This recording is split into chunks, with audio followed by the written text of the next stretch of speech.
جعلی پیر کی حرم مستیاں اور سادہ لہو عوام، پیراں نمی پیرند مریداں میں پیرانند۔ آصف اقبال کی یہ تحریر اور اسے میں پڑھ رہا ہوں رمیز راجہ۔ نیشنل ٹی وی نیوز اور راجہ ٹی وی پر آپ دیکھ رہے ہیں۔ گزشتہ 2 روز سے سوشل میڈیا پر ایک ڈونگی بابا، جعلی پیر اور ایک ذہنی مریض کا ویڈیو تیزی سے گشت کر رہا ہے، جس میں وہ بڑی مکاری کے ساتھ اپنے آپ کو ایک بڑا درویش ثابت کرنے کی مذموم کوشش کرتے ہوئے اناپ شناپ جملے بول دیتا ہے۔ اتنا ہی نہیں بلکہ علم لدنی کا لفظ استعمال کر کے عام لوگوں پر اپنی درویشی کا رعب بٹھاتا ہے اور علم لدنی کہہ کر اپنے آپ کو بڑا درویش ثابت کرنے کی کوشش کرتا ہے۔ اور حد یہ ہے کہ وہ اپنے صحن میں خانہ کعبہ کی طرز پر ایک تعمیر کھڑی کرا دیتا ہے۔ ببانگ دہل یہ اعلان بھی کرواتا ہے کہ جو لوگ کسی وجہ سے حج و عمرہ کی زیارت نہیں کر سکتے اور سعودی عرب نہیں جا سکتے، وہ بقول اس کے یہاں آ کر حج و عمرے کا فریضہ انجام دے سکتے ہیں، اور ساتھ میں کئی ایسی باتیں بتا دیتا ہے، یہاں تک کہ قرآن کو فارسی میں پڑھنے کا دعویٰ بھی کرتا ہے، جبکہ قرآن مقدس عربی میں ہے، کہ جن کو سن کر ہر ایک کلمہ گو کے جذبات مجروح ہو جاتے ہیں۔ جب سے یہ ویڈیو وائرل ہوئی تو عام لوگوں میں غم و غصے کی لہر دوڑ گئی ہے، اور عوامی حلقوں میں اس پر شدید ناراضگی کا اظہار کیا جا رہا ہے، اور بنا کسی تاخیر کے انتظامیہ حرکت میں آتی ہے اور مذکورہ ذہنی مریض کو سلاخوں کے پیچھے دھکیل دیا جاتا ہے، اور اس تعمیر شدہ ڈھانچے کو مسمار کروا دیا گیا ہے۔ ایک محتاط اندازے کے مطابق قریباً 30 لاکھ سے زائد ناراضگی کا اظہار اس ویڈیو کے پبلش ہونے کے بعد لوگوں کی جانب سے کیا گیا ہے۔ ساتھ ہی ساتھ اس ڈونگی بابا نے اور بھی کئی گل کھلائے ہیں۔ یہ ڈونگی بابا گزشتہ کئی سال سے عام لوگوں کو درویشی کے جال میں پھنسا کر دونوں ہاتھوں سے لوٹ کھسوٹ کر رہا تھا۔ علم سے نابلد اس شخص نے جو حرکتیں انجام دی وہ کسی بھی صورت میں قابل برداشت نہیں ہیں،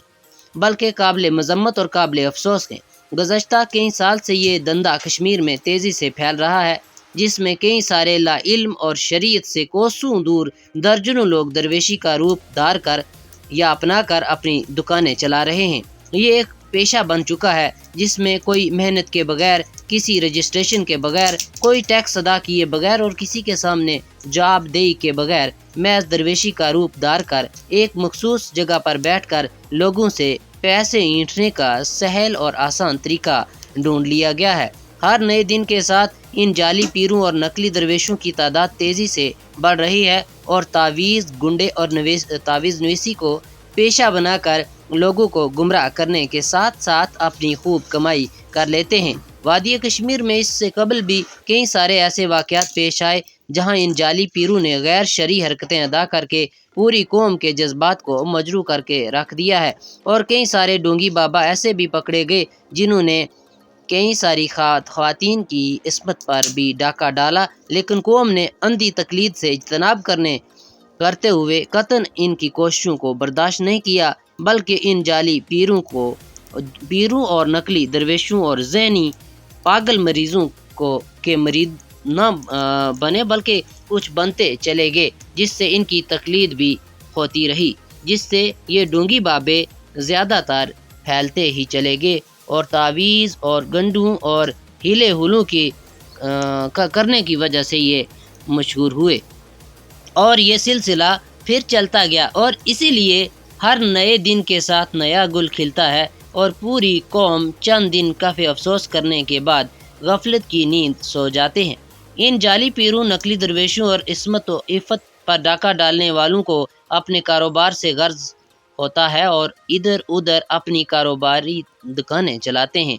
باتیں بتا کر لوگوں کو گمراہ کرتے ہیں، لیکن علمی اعتبار سے یہ لوگ بالکل خالی الذہن ہوتے ہیں، ان پڑھ ہوتے ہیں اور جاہل ہوتے ہیں۔ مگر افسوس اس عوام پر جو آج کے اس علمی دور میں بھی ان نام نہاد بابوں، درویشوں اور ڈونگی پیروں کے مرید بنتے چلے جاتے ہیں اور اپنا پیسہ ضائع کرتے ہیں، شرک جیسے کبیرہ گناہ کے مرتکب ہوتے ہیں۔ آخر ایسا کیوں؟ رزاق بابا نامی اس جعلی پیر کو کس نے یہ پیسے دیے، کس نے وہ ڈھانچہ تعمیر کروایا اور کون ہیں وہ لوگ جو آئے روز اس ذہنی مریض پاگل شخص کے گھر جا کر اپنی داد و فریاد اسے سناتے ہیں؟ یہ کوئی پرایا نہیں اور نہ یہ لوگ پرائے ہیں، بلکہ یہ اسی قوم کا بے غیرت مرد اور بے غیرت عورتیں اور جو دین اسلام کے احکامات کو بالائے طاق رکھ کر ابدیت کے مقام سے دور ہو کر مخلوق کی بندگی کرتے ہیں۔ وقت کی ضرورت ہے کہ گھروں میں دینی تعلیم کو عام کیا جائے، خواتین کو خصوصی طور سمجھا جائے کہ پیروں اور فقیروں کے پاس جانا اسلام میں ممنوع ہے۔ شہر و دیہات میں علماء کرام اور دین پسند نوجوان اپنے گرد و نواح پر نظر رکھیں کہ کہیں ایسے ڈونگی بابا اپنی دکانیں تو نہیں چلا رہے ہیں، اور علماء کرام خصوصاً ان پر نظر رکھیں اور عوام میں اس کے متعلق تشہیر اور تبلیغ کریں۔